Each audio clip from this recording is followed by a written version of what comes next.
அனைவருக்கும் வணக்கம். நான் பிரபாகரன், ஜோதிடர். இப்போ என்ன சொல்ல போகிறேன்னா, இந்த அமாவாசையும் பௌர்ணமிக்கும் உள்ள ரகசியத்தை சொல்கிறேன், கருத்தில் கொள்ளுங்க.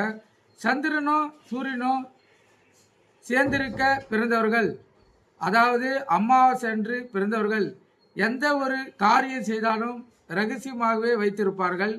என்ன தவறு செய்தாலும் அவங்களுடைய பிரச்சனை வெளியில் தெரியாது, கருத்தில் கொள்ளுங்க. ஆனால் அதே சூரியனும் சந்திரனும் 7க்கு 7 சப்தமாய் இருக்க, அதாவது பௌர்ணமி அன்று பிறந்தவர்கள் எந்த ஒரு சிறு குற்றம் செய்தாலும் அது வெளியில் தெரிந்துவிடும். அல்லது அந்த ஜாதகரே உளறி அவர் செய்த தவறை சுட்டி காட்டி அவரே மற்றவங்கிட்ட மாட்டிப்பார், கருத்தில் கொள்ளுங்க.